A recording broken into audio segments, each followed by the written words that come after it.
이번 여름은 우리나라 역사상 가장 많은 더위가 되었다고 말을 합니다. 또 이맘때면은 많은 태풍이 불어올라와서 피해를 줄 텐데 이번에 하나도 태풍이 오지 않았습니다.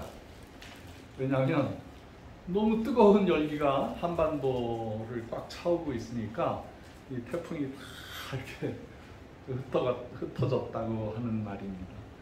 이제 이것이 올해만 그런 것이 아니라 앞으로 우리나라뿐만 아니라 전 세계가 새로운 더위에 추위에 노출된다고 합니다. 그 많은 이유 중에 하나가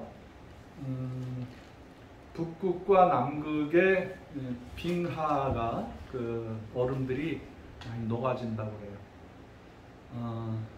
이번 주간에도 저기 유럽, 스페인, 남미 여러 나라에서 산불들이 나가지고 큰 어려움을 겪고 있습니다. 제가 강릉을 좋아하는데 어떻게 강릉만 빼고 다 비가 와요. 강릉만 비가 안 오는 거예요. 그래서 뭐 강릉 사람들이 멋모르고 뭐 기우제도 하고 뭐 그런다는데 기우제를 한다고 해서 문제가 해결되는 게 아니고 우리 하나님께서 골고루 비를 주셔야 하는 거죠. 우리나라에서 조금 좋아하는 이런 더위에 좀 좋아하는 경향이 있는데 그게 뭐냐면 북극의 얼음이 녹아진다는 거예요. 그래서 북극을 통과할 수 있는 배가 많지가 않은데 우리나라에서 만드는 배가 가장 북극의 얼음을 깨고 항로를 만들 수가 있다는 그러한 우스갯소리도 있습니다. 우리나라가 88년도 전에 남극에도 과학기지를 세웠고 북극에도 여러 가지 기지들을 세우고 그 지역에서 일어나는 것을 섬세하게 연구하고 있습니다. 많은 걸 배우고 있죠. 우리가 두려움을 가질 필요는 없어요.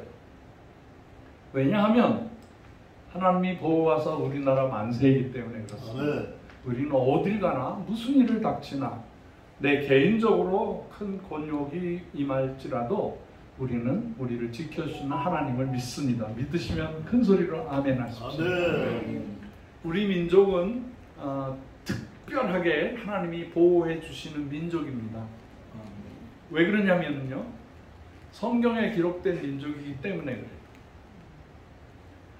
아니 선교사님 어떻게 우리 민족이 구약성경, 신약성경에 나와 있나요? 나와 있어요. 제가 선교사로 지내면서 제일 민감하게 살핀 것은 이 시베리아를 통과하면서 시베리아의 남북으로 동서로 찾아다니면서 우리 민족하고 얼굴이 비슷한 사람들을 찾아다녔어요. 에벤키족이라든가 뭐 많은 그 지역 사람들을 만나면서 혹시 먼 옛날에 이분들이 한반도로 찾아올 때 한반도에서 실크로드로 나아갈 때 우리 친척이 아니었나 하는 생각을 할 정도로 우리와 비슷한 사람들이 있습니다. 오래되지도 않았어요. 몇 년 전에 역사학자들이 모였는데 이 역사학자들 중에서도 특별하게 그 옛날에 쓰여진 성경이 오늘날에 이루어진 사건들을 찾아내는 그런 분들이었습니다. 그것을 이제 다큐멘터리로 찍기도 하고 뭐 중동이라든가 아프리카라든가 여러 지역을 다니면서 성경에 이러이러한 예언이 있었는데 이렇게 됐군요. 그래서 이스라엘에 가서 사해바다 밑에를 조사해 보니까 거기가 바로 사해바다 밑에가 소돔과 고모라 성이었다. 이런 거를 밝혀내시는 분들인데 그거를 전공하시는 유명한 박사님들, 학자들이 모였어요. 이건 특종이다. 이거 정말 이거는 우리가 이걸 영화로도 찍어야 되고 다큐멘터리로도 남겨야 되고 이거는 기독교 구약 신약 성경의 말씀이 이루어진 사건이기 때문에 우리 여기에 대해서 좀 민감하게 모여봅시다. 그래서 파리에서도 모이고 이스라엘 예루살렘 성에서도 모이고 그랬는데 그 중에 히브리 대학의 유명한 박사님이 참가하게 됐어요. 그래서 우리가 특이한 말씀과 민족을 찾았는데 그 민족에 대해서 우리가 검토를 하지 않으면 안 됩니다. 고대 언어와 문화와 그 사건들 중에 성경에서 기록된 예언의 말씀이 이루어진 그거를 가장 큰 사건으로 찾았다는 거예요.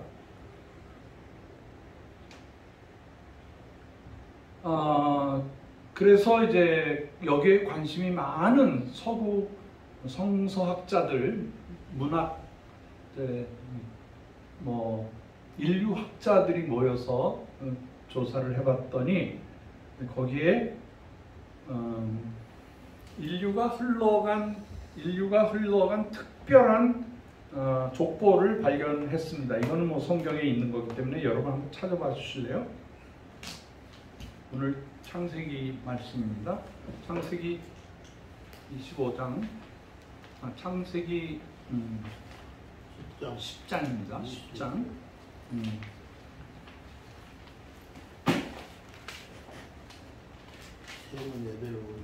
네. 창세기 10장 다 찾으세요. 여기서 한 글자 한 글자를 여러분들과 함께 보겠습니다. 21절 말씀 제가 읽겠습니다. 22절은 여러분이 읽어주세요.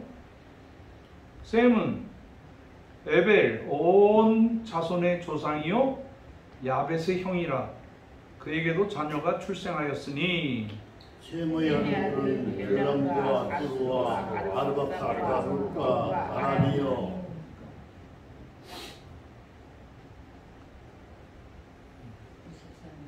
23절 아람의 아들은 우스와 훌과 게델과 미스며 아르박사는 셀라를 낳고 셀라는 에벨을 낳았으며 에벨은 두 아들을 낳고 하나의 이름을 벨렉이라 하였으니 그때에 세상이 나누었으며 벨렉의 아우의 이름은 욕단이며 계속합니다. 욕단은 알마닥과 셀렉과 하이할과 예라와 도람과 우살과 디글라와 호발과 아비마일과 스바와 오빌과 요올라를 낳았으니 이들은 다 욕단의 아들이며 그들이 거주하는 곳은 메사에서부터 스발로 가는 길의 동쪽 산이었더라. 이들은 셈의 자손이니 그 족속과 언어와 지방과 나라대로 였더라. 이들은 그 백성들이 계속 읽으세요.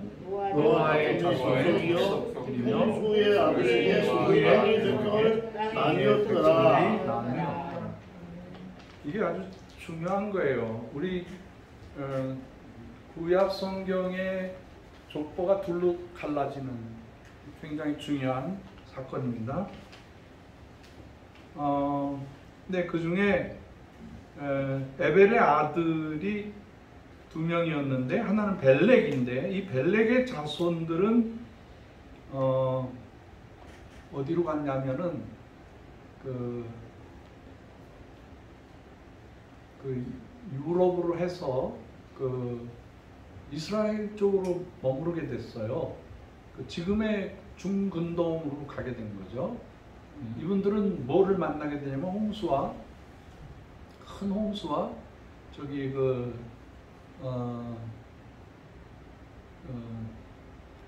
큰 고통을 당하면서 바벨탑 사건을 만나게 돼요. 바벨탑 사건을. 그래서 거기에서 바벨탑을 쌓는데 바벨이라는 탑을 쌓다가 언어가 헷갈리면서 언어가 맞는 사람끼리 퍼져나가게 되고 그분들은 결국에는 이제 아브라함의 씨가 거기서 이제 나오게 됩니다. 근데 특이한 것은 오직 여기에서만 기록됐다가 사라져버린 분들이 계신데 그분들이 바로 그 성경에 기록된 욕단이라는 사람이에요. 욕단. 벨렉의 아우 욕단이라는 사람. 근데 이 사람의 자손들이 쭉 나오고 그분들이 그 지역에 머물지 아니하고 어디로 바로 가냐면 동편산으로 갔다. 동편산으로 갔는데 그 산의 이름이 스발이라는 곳인데 메사에서부터 계산을 해보니까 동편산이었다. 동쪽 산이었다. 그리고 더 이상 안 나와요. 구약 성경이나 신약 성경에 더 이상 이분들의 후손은 성경에서 기록되지 않습니다. 근데 이 성경 연구하시는 분들이 동쪽 산이 어딘가를 이렇게 지도를 보고 고대 지도를 보고 동쪽으로 쭉 금을 그었어요. 쭉 금을 그었더니 어디가 나오냐면 인도도 나오고 중앙아시아도 나오고 그리고 중국도 나오고 러시아도 나오고 한반도도 나왔어요. 일본은 이제 섬이기 때문에 거기까지 계산하지 않고 그러면 어느 나라가 동편으로 간 민족일까? 우리 민족이 어디 있을까라고 생각을 했대요. 제가 러시아에서 40년 일했잖아요. 러시아도 국기에 보면 독수리가 있어요. 그래? 독수리? 여기 보면 이제 단서가 퍼즐이 어떻게 맞냐면 동편으로 갔는데 하나님께서 이사야서 해보니까 마지막 때 먼 나라 먼 곳에 있는 독수리를 불러서 이 이스라엘과 민족 온 인류를 구원하겠다라는 약속인 거예요. 그 퍼즐이 누구냐예요. 그러니까 이 러시아도 독수리를 문양으로 써요. 근데 대가리가 두 개예요. 대가리가 두 개. 그러니까 이 러시아가 참 대가리가 둘이니까 안 싸울 데가 없어. 이놈은 이쪽으로 가자고 저놈은 저쪽으로 가자고 몸은 하나니까 이 러시아의 역사를 보면 싸움과 싸움. 지금도 싸우고 있어. 지금도. 그러니까 이 러시아는 약속한 민족은 아닌 것 같아요. 근데 로마도 보니까 로마의 그 깃발을 보면 독수리가 로마의 상징이에요. 그 날짐승 중에는 독수리만한 게 없죠. 근데 유럽에서는 그게 독수리라는 게 굉장한 상징, 힘과 용기와 우리 성경에도 독수리처럼 올라가고 새 힘을 얻는 그러한 승천하는 그런 느낌을 갖게 하는 거죠. 성경에서는 독수리보다는 이제 비둘기죠. 저 뒤편에 보면 비둘기가 이제 기록이 되어 있는데, 근데 유럽은 독수리나 뭐 이런 것들이 뭐 유명하지만 아시아로 오면은 독수리가 아니고 용이에요, 용. 중국은 처음부터 용. 용은 무엇을 상징하느냐? 성경에 보면 사단이에요, 사단. 그래서 중국이 이렇게 하면 민주주의가 되겠지, 이렇게 하면 착한 나라가 되겠지, 이렇게 하면 잘 되겠지 아무리 해도 중국은 지금까지 악의 축에 들어가는 나라예요. 이번에도 천안문에서 뭐 80주년 뭐 승전 뭐 자기들이 한 일이 뭔데 무슨 자기들이 승리를 했어요. 미국과 연합군들에 의해서 문제 다 해결하고 난 다음에 일본 사람들이 나가니까 우리가 이겼다 그러는 사람이잖아요. 그 거짓 승리를 얘기하는 거죠. 그리고 이상하게 중국 사람들이 가는 곳마다 불화가 되고 중국 사람이 누구를 도우러 갔다 그러면 사기를 치고, 중국 사람들이 아프리카에 가면 아프리카 사람들이 다 싫어해.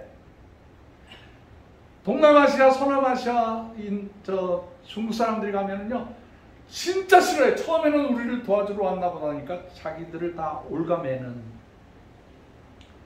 이 역사에 보니까 중국 사람들은 선한 일을 한 적이 있어? 없어요? 없어요. 그 속이 사탄이기 때문에 그래요. 언제 선한 일을 했어요? 삼국지를 보세요. 열한지를 보세요. 중국의 역사책을 보세요. 어디 선한 게 있어요? 없어요. 미국도 보면 이제 독수리를 상징을 해요. 뭐 역사에서 제일 멋진 새를 하면서 자기들도 승전 뭐 계속해서 승리하는 나라가 되겠다고 하지만 글쎄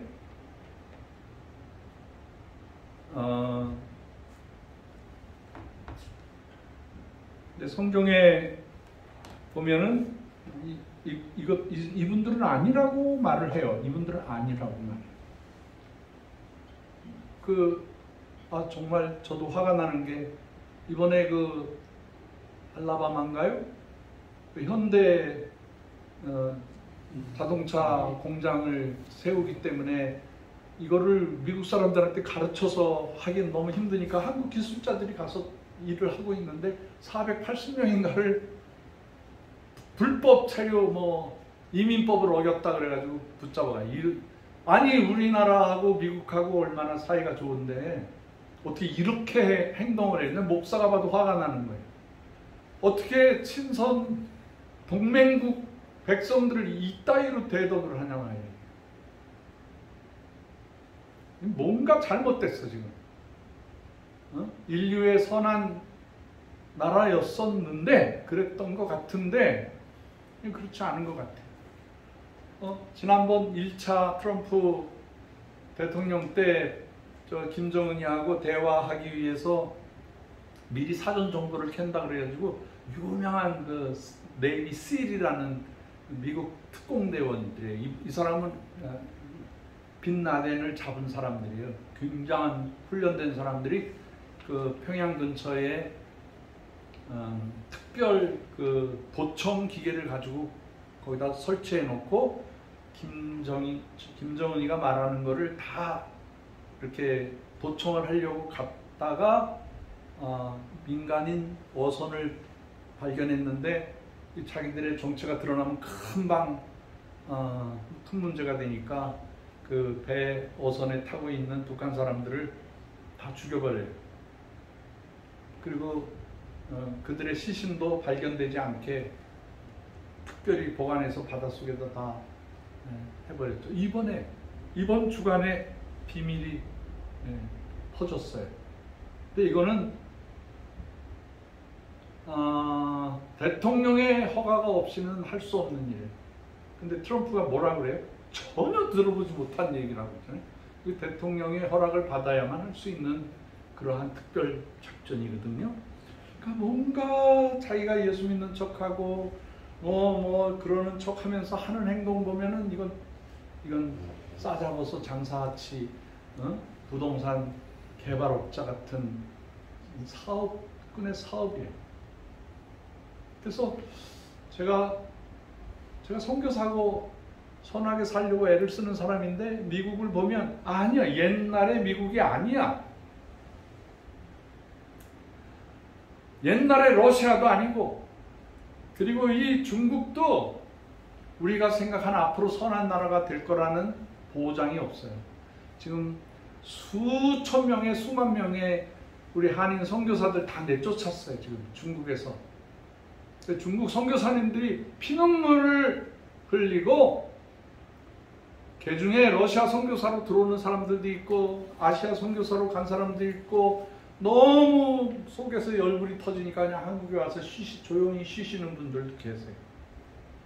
선교사가 마지막에 선한 열매를 맺고 그냥 즐겁게 할 수 있는 건 아니에요. 선교사는 예수님처럼 십자가 지로 갔다가 십자가를 지고 거기서 피 흘림을 당하고 오는 게 선교사예요. 우리 선교사가 잘 되러 간 건 아니에요. 고생하고 죽으려고 간 거예요. 그러나 선교사들을 죽이고 선교사들을 박해하고 하는 나라는 하나님 반드시 벌 주세요.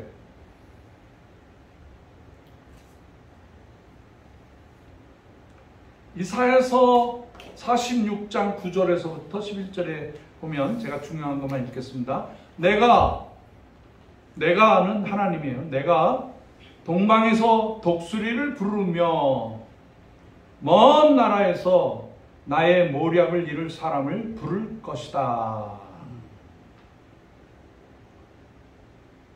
동방의 독수리.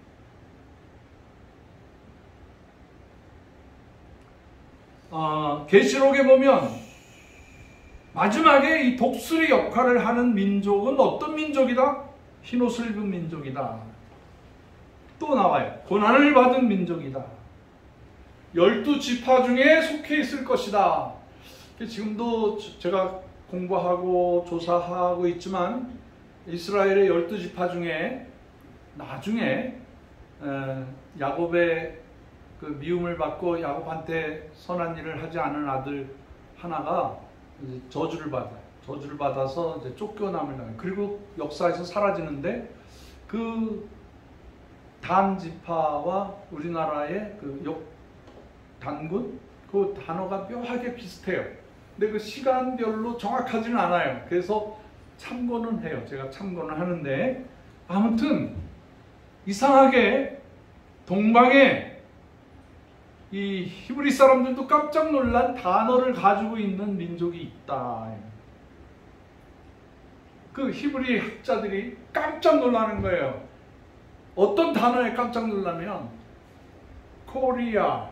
코리아라는 단어는 이제 고려라는 이름에서 나오는 거잖아요. 고려라는 이름이 외국 사람들이 부를 때 코리아라고 불러요.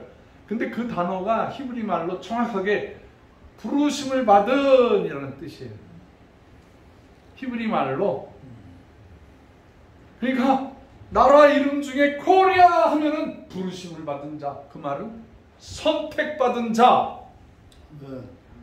영어로는 chosen people. 선택받은 자. 조선. 이게 퍼즐이 맞아 들어가는 우리가 아주 그냥 똑바로 이렇게 선명하게 보지는 않지만 성경의 그 예언과 비유와 앞으로 되어지는 20세기, 21세기의 한 민족이 떠오르는데 그 민족이 코리아라는 말이에요. 연구하면 연구할수록 한국 백성이 성경에 맞는 행동을 하는 거예요.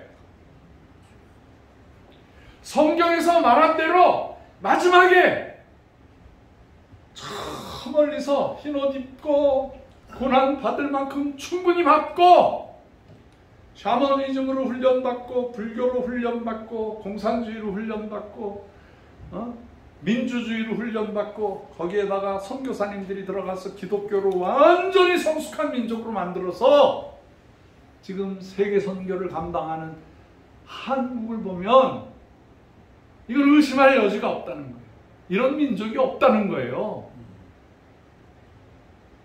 그가 그 성경에서 얘기한 코리안, 조선인, 하나님의 백성이 바로 저와 여러분이라는 거예요. 큰 소리로 아멘 하세요. 큰 소리로.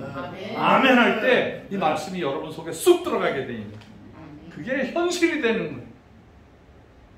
그러니까 우리 민족은 사나 죽으나 어떤 목적을 가지나 주의 영광을 위해서 살고 있어. 세상에 내가 미국에서 카나다에서 이렇게 유대인들을 많이 만나는데 유대인들보다 제가 성경 지식이 더 많아. 유대인들을 만나면 내가 성경 말씀으로 한바탕 하면 아이고 그러다 도망가 버려. 새벽에 일어나서 새벽기도 하는 민족은 한 민족밖에 없어요.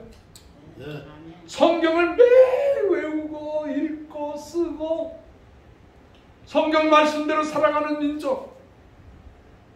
유대인 가장 중요한 랍비들보다도 더 성경 지식이 많은 거야.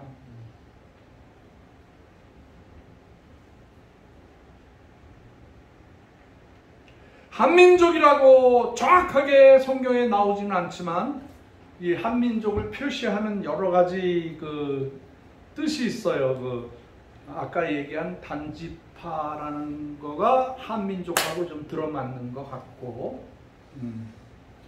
그래서 우리 민족의 그 이렇게 경상도 지방으로 가면 그 영주라는 곳이 있어요. 영주. 거기 그 경상북도 지역에 그 어느 큰 암벽에 부처님 상이 있는 거야. 그래서 자세히 가서 어느 스님이 이거 어느 절간인가 가보니까 이거는 부처님이 아니야. 그래서 이거는 우리 거 아니다. 이거는 뭐 이건 불교가 잘못된 것 같다. 다른 뭐 뭔가 했는데 가서 보니까 그게 도마상이야. 도마. 거기에 돌로 부처님 같은 상을 해놨는데 그 밑에 글자가 도마라고 히브리 말로 써 있어. 그래서 그거를 한국 교회가 사야 된다 그래서 지금 거기를 지금 진을 치고 있어. 그리고 그 유명한 그 저 남해안에 그 어디예요? 저기 그 그분이 누구의 여왕 했던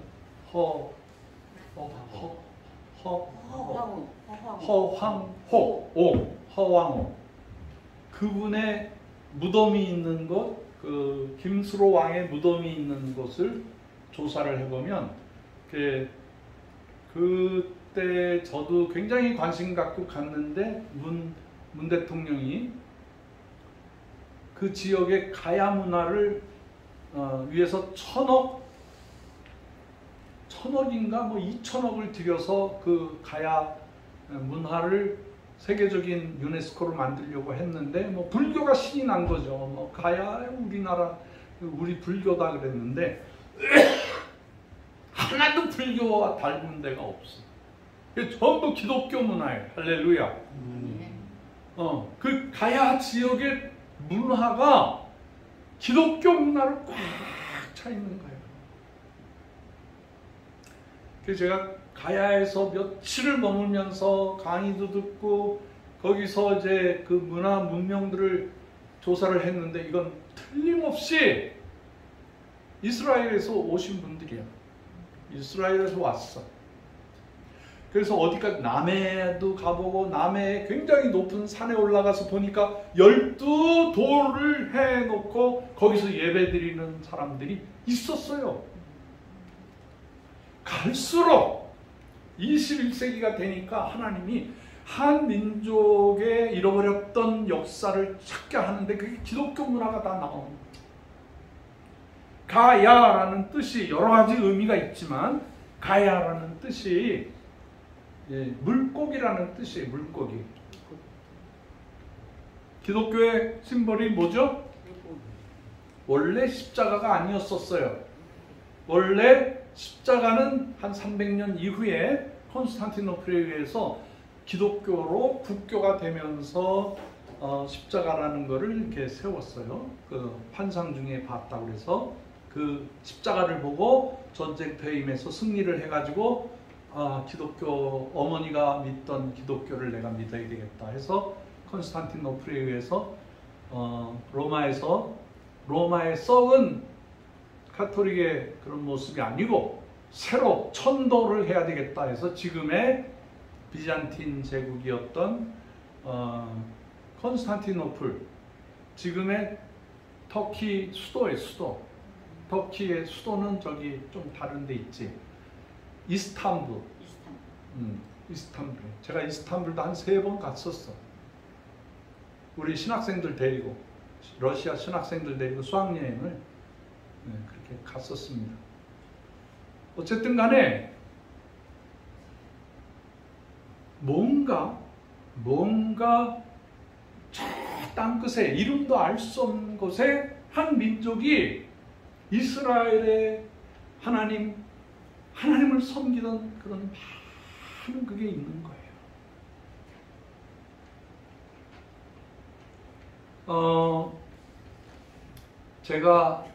이건 제가 연구한 거예요. 어디에서 뭐 문자화되거나 나온 게 아닌데, 제가 인도에 어디를 갔었냐면은 인도의 아유타 지역을 갔었어요. 아유타.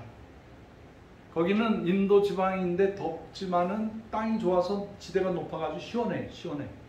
근데 거기에 아유타 지역에 그 유대인 기독교인들이 살았는데, 거기에 도마가 예수님을 부인하고 나는 너무나 큰 실수를 했던 이 실수투성이의 제자로서 난 저 인도에 가서 순교하겠다. 그래가지고 인도 선교를 하는데, 거기 갔더니 말이 통해요. 뭐가 통해. 근데 교민들이 살고 있는 거예요. 교민들이. 그래서 그 교민들을 찾아가서 유대말을 할 수 있고 뭐 히브리 말을 할 수 있고 또 뭐 로마의 말을 할 수 있고 하는 사람들을 만나면 얼마나 좋겠어요. 음식도 맞지. 우리 장로님 미국 가면은 제일 먼저 어디로 가요? 한인들이 사는 마을로 가요. 그렇죠? 거기 가면은 이제 뭐 곰탕도 팔고 뭐 한국 사람들이 뭐 이렇게 거기서 그럼 거기 가게 돼 있어요. 뭐 미국 음식도 여러 번 먹으면 막 속이 안 좋잖아요. 결국에는 한국 음식을 먹으러 평양냉면도 먹으러 우리 가게 되잖아요. 그런 것처럼 그 도마도 그렇고 사도 바울도 그래요. 사도 바울이 고린도로 가고 뭐 온 세상을 다니다가 결국엔 말이 통하는 사람들 만나서 자주장사하는 누구예요? 루디아를 만나서 그분도 유태인이야. 그래서 말이 통하는 사람에게 먼저 복음을 증거하기 시작한 것처럼 도마도 그 아유타라는 지역에서 유태인들을 만나서 복음을 증거했는데, 거기서 놀라운 역사가 나타납니다. 거기서 허황오기를 만나는 거예요. 거기서 허황오기의 오빠들을 만나. 거기서 예수 믿는 사람을 만나. 그래서 그분들을 훈련해가지고 이 사람들더러 저 우리 동족이 살고 있는 동방 끝에 가면 우리 예수 믿는 친척들이 있는데 한번 가봐라. 내가 연락해 놓을게. 그래서 바다를 건너 물을 건너 그 육지를 건너 도착한 곳이 가야라는 곳으로 도착하게 된 거예요. 그래서 미리 약속한 김수로가 그 당시에 거기에 왕이었는데 고향에서 손님들이 온다니까 얼마나 반가웠겠어.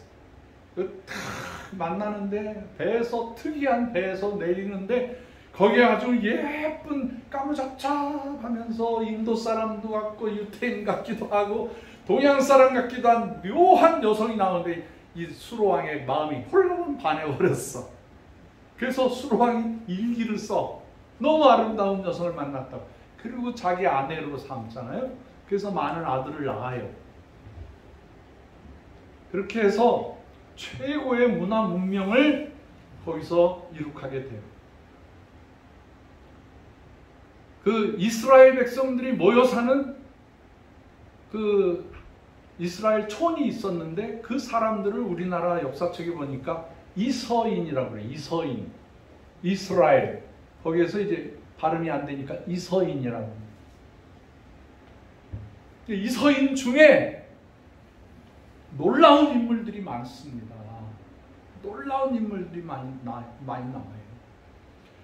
그 신라의 왕이 된 사람이 누구예요? 장군.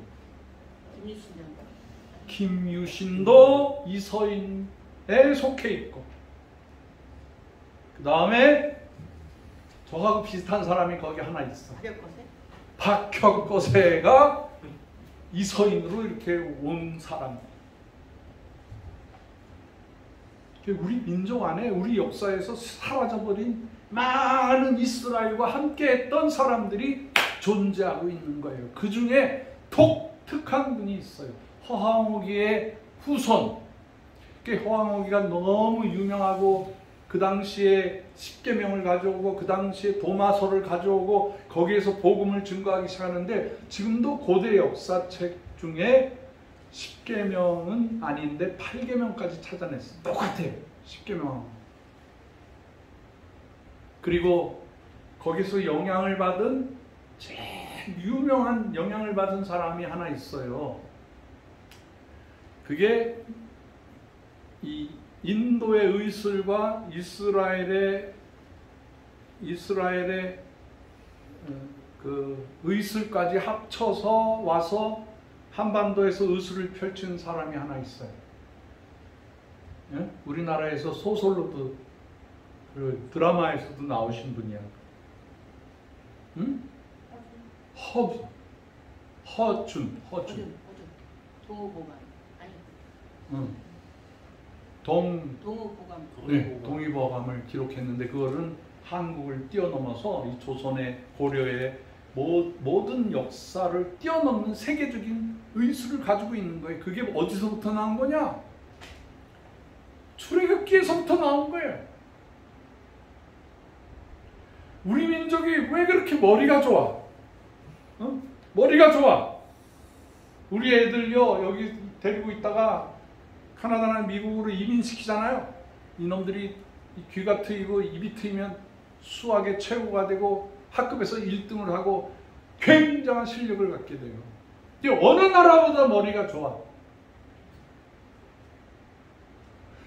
우리 민족은 하나님께서 감추어 주시고 숨겨두시고 몰래 마지막 때에 쓰임을 받게 하기 위해서 하나님께서 감춰 놓으신 어떤 그런 의미가 있어요. 마지막 때 쓰시려고 이스라엘 백성을 쓰시기 위해서 하나님은 뭐 이집트도 쓰시고 뭐 바벨론도 쓰시고 여러 민족들을 다 쓰셔서 훈련을 하셔서 그 백성들이 어느 정도 하나님 말씀에 충만하게 되니까 거기에 이름 예수, 아들 예수를 그쪽 땅으로 보내는 거예요. 그래서 그분을 영접하고 그분을 따라다닌 제자들에 의해서 이 신약 성경이 기록이 돼요. 그리고 모든 그 당시에 필요한 것들을 다 받아들여서 그 성경을 가지고 전 세계를 복음화시켜요. 누구에 의해서? 예수님의 제자들에 의해서, 이스라엘 사람들에 의해서 구약도 기록하게 되고 신약도 기록하게 돼요. 그런데 마지막 하나님의 재림하시는 시대에는 누구를 쓰시느냐?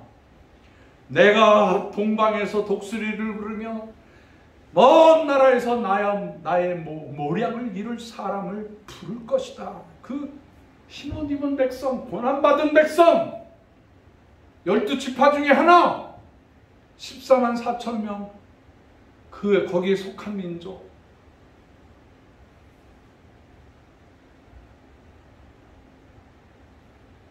저는 어느 정도로 우리 민족을 중요하게 생각하냐면 동방박사도 경주에서 살았던 분들이다라고 생각할 정도예요. 네, 반대하는 사람 있으면 저한테 손 들고 얘기하세요. 없지 뭐. 이 중국보다도 더, 이집트보다도 더 하늘의 천체를 연구하는 민족이었어요, 우리 민족이.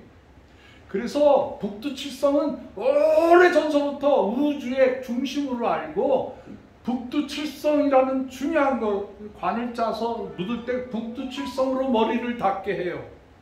그 천문학에 아주 일가견을 가지고 있는 우리 민족이었어요. 네. 그것뿐이 아니에요. 저는 노아의 고향이 어디라고 생각하냐면 저기 백두산 근처라고 생각을 해요. 왜냐하면 브리테니카 사전을 보면 노아의 방주를 뭐라고 그랬어요? 네? 노아의 방주를 뭐라고 그래? 근데 그 뜻이 뭐냐면 코리안 파인 트리라고 되는 거예요. 그 나무 이름이. 그 당시에 아주 그냥 향이 가득하고 그 악효가 나오고 그 나무로 하면 이 물이 스며들지 않는 아주 독특한, 제가 백두산에 가봤거든요. 거기 가니까 지금도 하나도 손상되지 않은 잣나무, 향나무, 소나무가 막 가득 차 있어. 그건 아무도 손을 못 대. 그 군인들이 지키고 있어. 그래서 이 노아가 주님의 음성을 듣고 순종해서 방주를 짓잖아요. 그 방주가 어디에서 만들어졌느냐? 어디서 만들어졌어? 응? 코리안 파인트리니까 한국에서 만든 거예요. 그래서 위에 40 밤낮을 둥둥둥둥 떠다니다가 도착한 곳이 어느 산? 아라라트 산, 하나님의 영광이 도달한 곳이라는 뜻이에요. 제가 또 아라라트 산을 안 가봤겠습니까? 가봤죠. 지금도 노아의 전설이 그 자취가 그대로 남아있어. 그 당시에 소련이 지배했기 때문에 소련 사람들이 이 성경이 진실이다라고 드러나면 안 되기 때문에 숨겼는데 지금 다 드러나고 있어. 노아의 고향도 한반도 백두산이었다. 뭐 이렇게 주장해도 누가 뭘 할 사람 없어. 그만큼 우리 민족은 성경에서 중요한 역할을 감당하는 민족이다. 이런 민족이 시달리잖아요. 고난에. 그 이름을 몰랐어. 그 이름이 하나님이라는, 하나님일 거야, 하늘님일 거야, 하나님일 거야, 천지신명일 거야, 그분은 하늘에 계실 거야. 그래서 하늘님 그러고 살았어.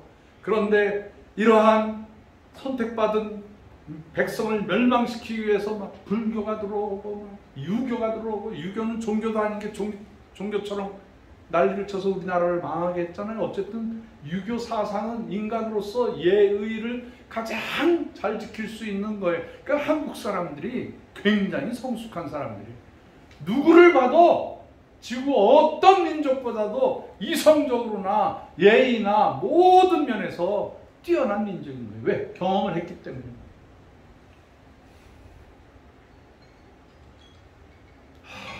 정말 우리 민족 대단한 민족. 이러한 하나님의 백성이지만 하나님의 이름을 몰라서 쩔쩔매고 있을 때 140년 전, 물론 그 전에 가야 국가가 세워질 때도 기독교인들이 들어왔지만 그때는 때가 아니었었나 봐요. 신라가 불교 세력이 다 망가뜨려버려요. 근데 하나님께서 19세기, 18세기 그때서부터 이 동방의 고요한 민족, 동방에 감춰진 이 민족에게 선교사님들을 보내기 시작했어요. 동방에 숨어있는 민족, 토마스 목사님이 대동강 강가에서 순교를 당하고, 아펜셀러 언더우드 선교사님이 인천 앞바다로 와서 그 갯벌을 이렇게 바지를 올리고 갯벌을 하고 자기 아내를 데리고 이렇게 들어와요.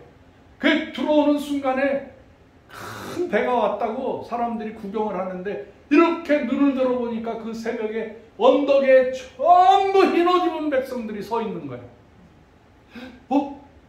여기가 예루살렘인가? 흰옷 입은 그 당시에 흰옷 입은 백성들이 저기 걸어오는 선교사님들을 바라보고 있었어요.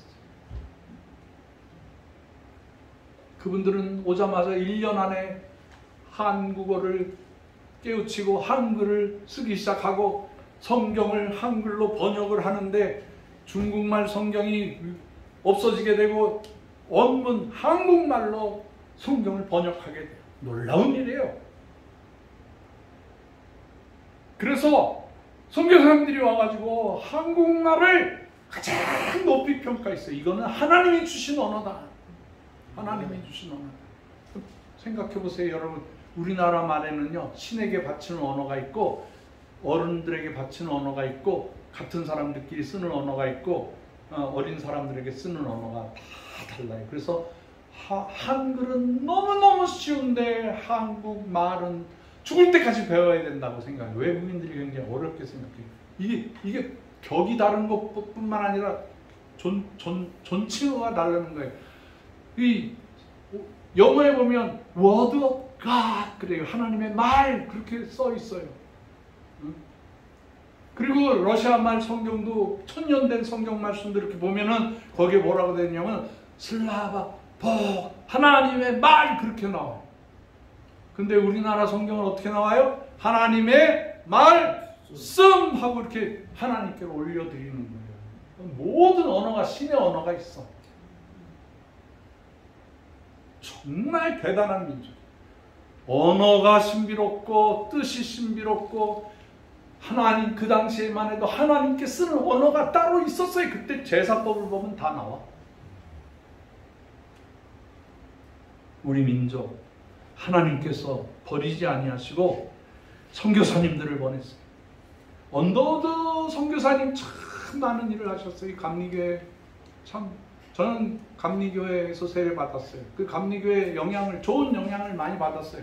그래서 제가 미국에 가서 집회를 하고 그분들을 저 러시아로 모셔서 같이 선교하고 그 선교에 대한 큰 뜻을 알고 난 그 집사님인데 치과 의사 선생님이 저한테 그러더라고요. 선교사님 그때 선교사님 뵙고 제가요 언더우드라고 이름을 쓰는 사람들한테는요 치과비를 안 받아요. 이러더라고요. 당신 조상 중에 언더우드라는 사람이 우리나라에게 복음을 전해줬다. 고마워서 너 그 성을 갖고 있기 때문에 너한테 치과비 안 받는다. 그래가지고 언더우드라는 환자가 널 놀래가지고 인정하는 거예요. 아펜셀러라든가. 제가 캐나다 출신이니까 캐나다에 유명한 선교사님이 있어요. 캐나다에서 온 선교사님에 의해서 우리나라 개신교 첫 번째 교회가 세워져요. 그게 어디예요? 솔레, 황해도, 네. 황해남도. 옛날에는 황해도로 통했는데 지금은 이제 북한 애들이 행정구역을 나눴어. 우리나라가 팔도니까 경기도, 강원도, 그 다음에 뭐 전라남북도, 경상남북도, 충청남북도, 뭐 제주도 이렇게 해가지고 팔도가 되니까 얘네들도 막 절반 나눠서 그 소래라는 곳에 갔더니 거기에 사람 하나가 선교사라는 걸 알고 당신 우리 집에 들어오시오. 그래가지고 그 선교사님과 함께 최초로 개신교회를 세우는데 그게 소래교회예요. 소래교회. 얼마나 감사해요. 제가 그래서 이 윌리엄 이분 성함이 윌리엄 맥켄지 선교사님이 23살에 선교사로 와가지고 24살 때 순교를 당하셔. 풍토병에 걸리고 그 당시에 천인전쟁이 있었고 그 당시에 마적단들이 있었는데 이분이 한국 옷을 입고 한국 된장을 먹고 얼마나 한국화되려고 애를 쓰셨는지 지나가는 거지를 돌봐주고 막 동네 아이들을 사랑으로 돌봐주니까 마적단들이 와서 지켜주는 거야. 이분은 우리가 지켜줘야 된다. 그 소식을 들은 언더우드 아펜셀러 선교사님 사모님들이 아이고 카나다 청년이 그렇게 험한 데 가서 그렇게 열심히 일하니까 맛있는 것 좀 만들어서 보내자. 그래서 그 식빵을 만들고 케이크를 만들어서 사람들을 통해서 보냈어요. 서울에서 저 종로에서 보냈어요. 그 냄새가 심리바깥에서 나는 거야. 그 케이크 냄새가 얼마나 먹고 싶었겠어요. 근데 이 선교사님이 젊은이가 너무 순수해서 그랬는지 그거를요 자기가 먹고 싶은 걸 먹고 나눠주면 되는데 다 나누어서 동네 아이들 다 줬어. 배고픈 사람들. 이걸 먹으면 내가 여기서 선교 못한다 그래가지고 나도 못할게요. 나는 뭐 선교사로 갔을 땐 된장 먹고 싶고 고추장 먹고 싶고 뭐 당연한 거죠. 근데 그거를 절제하면서 온 몸에 영양실조가 오고 결국에는 이분이 순교를 하십니다. 이렇게 훌륭한 분. 제가 카나다에서 이분들을 찾아다녔어요. 저 대서양 쪽으로 가면 비행기 타고 3시간 반, 5시간을 가면 할리팍스라는 곳이 나오는데 거기에서 태어났어요. 거기에서 태어나서 거기에서 장로교에서 거기에서 신학교 다니다가 거기에서 국민학교 선생하다가 한국이라는 소식을 듣고 기차 타고 마차 타고 저 밴쿠버까지 태평양까지 가서 거기서 태평양에 가려고 그러면 한국에서 가는 조선에서 가는 배가 아니죠 그 배가 힘드니까 어떻게 갔냐면 하와이로 와서 하와이에서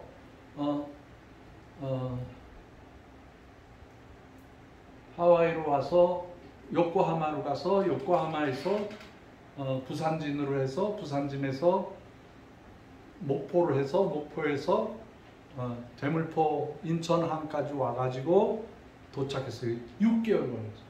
6개월. 요즘에는 뭐 비행기 타면 하루 이틀이면 다 가죠. 선교지가. 그렇게 고생해서 우리나라 백성들에게 예수 이름을 전해준 거예요. 우리가 어렸을 적에 크리스마스 때가 되면은 크리스마스 씨를 우표 붙이고 그걸 붙여요. 그러면 그 돈이 결핵협회로 가게 되죠. 이것도 밴쿠버에서 오신 선교사님이 한국에 2명 중에 1명이 결핵에 걸려서 죽음을 당하니까 결핵을 퇴치하자. 그래서 이분들이 우리나라에 보건소를 만들고 우리나라 저기 원산에 갔더니 그분의 병원을 지금도 다른 걸로 쓰고 있더라고요. 이런 훌륭한 분들이 많으셨어요. 정말 훌륭한 분들이 많으셨어요. 그 결과 그분들이 희생하고 자녀가 죽고 자기가 순교당하고 자기가 그 병으로 돌아가시면서 한국 사람들에게 복음을 심어준 결과 140년이 지난 오늘날 우리나라 백성들은 깨어서 온 세계 선교사로 나가기 시작하는 거예요. 그 과거에 어떤 전설이 있든 뭐가 있든 지금 현재의 증거가 바로 복음을 증거하는 민족이 됐다는 거예요. 이게 얼마나 감사한 일이에요. 너무너무 감사한 일이에요. 정말 저는 그렇게 생각합니다. 저와 여러분이 하나님의 백성이라는 증거다, 증거. 여러분 때문에 성경의 예언이 이루어진 사건이라고 보는 것이죠. 우리에게는 중요한 2가지 사건이 남아있어요. 사명이 남아있다는 거예요. 그 사명이 뭔지 아세요? 첫째가 남북통일. 아멘. 저는 세계 선교를 아무리 잘해도 이 남북 통일, 남북 복음 통일을 하지 않으면 그건 안 되는 거예요. 우리의 선교의 사명의 처음과 마지막의 열매는 동족을 복음화시키는 게 가장 중요한 일이에요. 이건 때가 오면 되겠지라고 가만히 기다리면 안 돼요. 적극적으로 찾아가서 적극적으로 북한 사람들에게 예수 그리스도의 이름을 전해야 돼요. 이게 우리 사명이에요. 할 수 있거든요. 무슨 말이냐. 능치 못함이 없다. 할렐루야. 제가요 북한에 들어가려고 여러 번 트라이를 했어요. 그래서 북한에서 무슨 대회가 있대더라. 그래서 제가 신청서를 냈어요. 그랬더니 대답이 없어. 그래서 그냥 고려 항공을 타고 그냥 북한에 들어가자. 그래가지고요 비자도 없이요 제가 저 심양에서 비행기 타러 갔어요. 저기서 이제 카운트가 있는데 제가 그냥 쭉쭉쭉쭉 걸어서 갔어요. 나 저 비자 없는데 나 북한에 들어가서 할 일이 있다. 북조선에 나 좀 들여다다오 그랬더니 이분이 그런데 나 이런 돈 처음 봤습니다. 그래서 비자 없이 안 된다는 게 그때 갔으면 큰일 날 뻔했어. 근데도 주여 보내주시옵소서. 여기 저랑 비슷한 분 한 분 계세요. 서원자 권사님이라고 처녀 때 시집 안 가고 한복 입고 38선에서 북으로 들어가려고 그러셨어요. 내 마음에 들어. 아유 우리 유장로님이 데리고 가지 않았으면 제가 모시고 살았을 텐데. 이런 분이 계셔. 어? 김재욱 장로님 준비해. 응? 응? 북한 들어가실 준비하시라. 지금 뭐 이번 정권이 뭐 좋건 나쁘건 간에 어쨌든 뭐 북한에 문을 열겠다고 하니까 그건 하나 기특하더라고. 그래 해라. 내가 도와줄 수도 있다. 몇 번 통일부에서 와서 저한테 도와달라고 그래도 제가 통일부 소속으로 있지만 하나님의 종이 국가의 뭐 녹을 받으면서 국가의 도움을 받으면서 북한의 정보를 넘기고 이런 것 막 마음에 안 들어. 내가 복음을 전하는 사람이 그까짓 거 뭐 선교비 얼마 준다고 정보를 넘기고 나 이런 첩잡 스파이 활동은 내가 죽어도 안 한다. 그런 얘기라면 하지를 마시오네요. 엄청 비밀이 있거든요. 여러분들한테도 얘기하지 못한 수많은 비밀이 있어. 근데 말을 안 해. 제가 통일된 다음에는 얘기할 거예요. 통일된 다음에.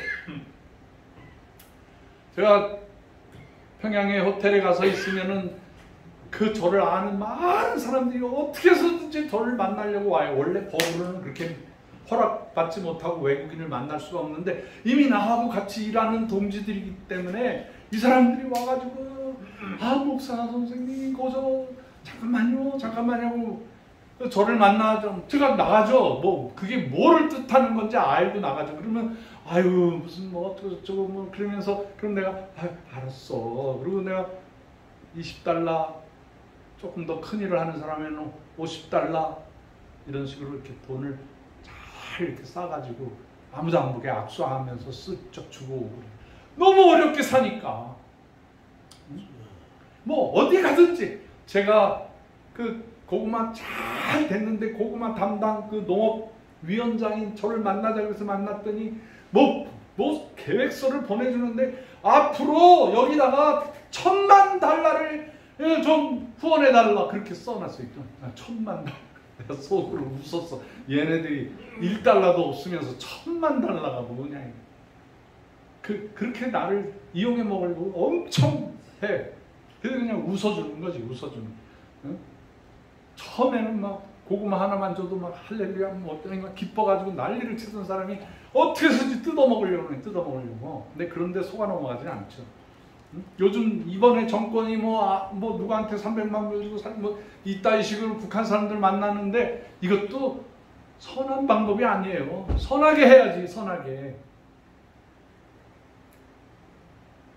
어쨌든 하나님께서 잃어버린 평양의 교회를 다 회복시켜 주리라고 믿어요. 통일되는 순간에 저는 벌써 7군데의 교회 세울 계획을 다 세워놓고 있어요. 평양 주변에 4개 교회, 강원도에 하나, 장안도, 양강도에 하나씩, 함경, 남북도, 자강도, 양강도 벌써 거기 고구마 다 심어드렸어. 그 고구마 농장은 전부 개척교회 할 자리야. 황해남북도 다 해놨어. 다.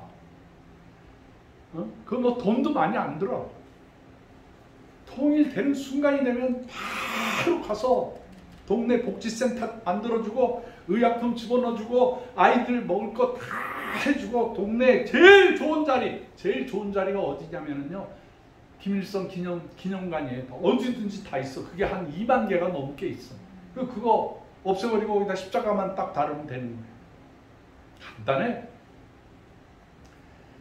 하나님이 그때를 위해서 아직도 저에게 건강을 주시네요. 할 일이 많아. 해야지. 우리 한국인이 해야죠. 여러분과 함께 이 일을 감당하게 될 줄을 믿습니다. 아멘.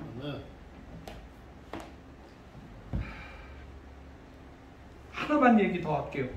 이번에 베이징 회담을 보니까 북한 애들이 늘 화나 있는 모습이고 늘 삐치고 늘 열등의식 가지고 있고 속이고 자기들 평화를 위해서 일한다고 다 원자핵 밑에서 다 만들고 진짜 하는 짓이 선한 행동이 하나도 없어. 선한 행동이. 북한의 백성들은 착해 보니까 뭐 큰 권세 안 하고 그냥 시키는 대로 살아가니까 배고프죠. 늘 배고프죠. 그러니까 착할 수밖에 없죠. 근데 자기들끼리도 그래. 그 목사 선생님 저 사람 조심하시라요. 저 사람 나쁜 사람이다. 고자질도 해. 그럼 내가 그래요? 그러면서 받아들이죠. 그러나 그 백성 하나하나를 가서 사랑하러 가가지고 미워하면 되겠어요? 이러한 우리 동족 한 민족이지만 우리가 통일되기 전까지 아주 쉬운 일, 먹이고 살리고 구원하는 역사를 감당해야 됩니다. 할렐루야. 이 일을 위해서 오늘 모였습니다. 우리 다 같이 북한 백성을 위해서 우리 한 1분 정도 우리 소리 내어서 기도하겠습니다. 하나님 아버지, 간절히 빌고 나오니 우리 한국원을 통해서 북한의 백성들이 다 먹고 살고 구원받게 하여 주시옵소서. 이 놀라운 역사를 이루기 위해서 한국원을 주님께서 세워주셨사오니 인류 역사상에 아름다운 예언이 이루어진 대로 우리 민족이 복음으로 사랑으로 하나가 되게 하여 주시고 평화 통일을 이루게 하시고 중국도 도와주고 러시아도 도와주고 또 우크라이나도 도와주고 아프리카도 도와주고 미국도 도와주고 온 유럽도 도와주는 우리 민족이 되게 하여 주시옵소서. 주여 이 큰 꿈을 이루어드리는 우리 한국원이 되게 하여 주시옵기를 간절히 빌고 나오며 예수 그리스도의 귀하신 이름으로 간절히 기도드렸사옵나이다. 아멘. 아멘.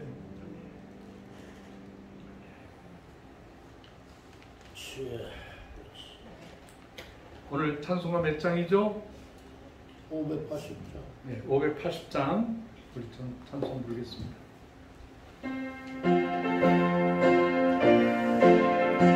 일하러 가세를 통일하서 가세로 고쳐 부르겠습니다.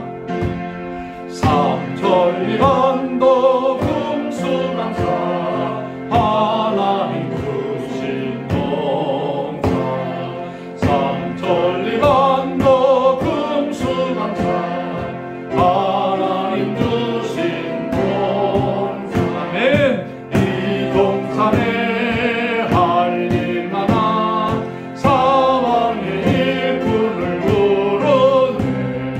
공이 통일하려고 또 누가 대답을 할까. 일하러 가세 일하러 가 삼천리 강산 위에 하나님 명령 받았으니 안도 강산에 통일하러 가 삼천리반도 금수강산 하나님 주신 동산 삼천리반도 금수강산 하나님 주신 동산 온도라가 아깔때니 사망의 일꾼을 부르네. 온 이날에 일가려고 또 누가 대답을 할까. 일하러 가세 통일하러 가 삼천리 강산 위에 하나님 명령 받았으니 안도 강산에 일하러 가세. 서원자 원사님 나오셔서 헌금을 위해서 기도해 주시고 헌금 봉사까지 해 주시기 바랍니다.